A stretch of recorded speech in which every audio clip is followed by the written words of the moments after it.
BP ইমরানকে ওনাকে একটা কথা বলবো, ভাই আপনি আমার বাসায় আসছেন, আপনাকে বোয়াল মাছ খাসির গোস্ত এই সেই দেখাই দিছি, আপনি আমার প্রাক্তনের সাথে কথা বলা আপনার পক্ষে কখনো উচিত হয় না। এটা বুধগম্য না। এটা আমি কেন, আপনি পছন্দ করবেন না, আপনার ওয়াইফের সাথে আমার কোনো কথা থাকতে পারে না। আমি বলবো কারো সংসারকে নষ্ট করে না ভাই, সুখে থাকতে আর কোনো কুলু পায় না ভিডিও করার, মানে একজন আরেকজনের পিছে লাগিয়ে থাকে।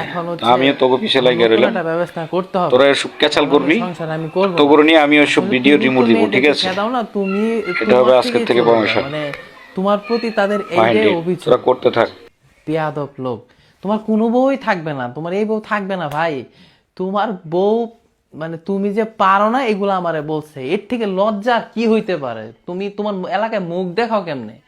আমি তো কয়েকজনকে বলছি যে আমি চ্যালেঞ্জ করে বললাম, ও যতদিন ওর এলাকায় বিয়ে না করতে পারছে ওর সংসার কোনোদিন টিকবে না।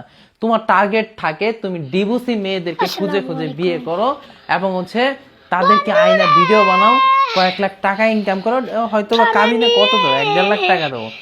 তুমি তো ওই বউকে দিয়ে ভালো টাকা ইনকাম করেই ফেলো, 10 লাখ 15 লাখ টাকা।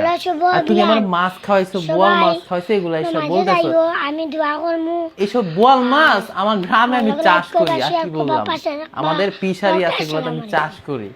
তো বিষয়টা কইলে তো কইলাইছি আমি, আমার কি আছে না আছে এগুলো আমি দেখাবো না, কিন্তু নিজে ঠিক হয়ে যাও, লুচ্চামি বন্ধ করো। তুমি নিজেও জানো না, আল্লাহর কসম কইটা গেতেছি, তুমি আল্লাহ কসম লাগে, তুমি নিজেও জানো না তুমি তোমার জীবনে কতগুলা মেয়েকে ইউজ করছো, মেয়েকে ব্যবহার করছো, বিয়ে তো করছো 4-5টা, কিন্তু তারপরেও তুমি জানো না তুমি তোমার জীবনে কতগুলো মেয়েকে ব্যবহার করছো।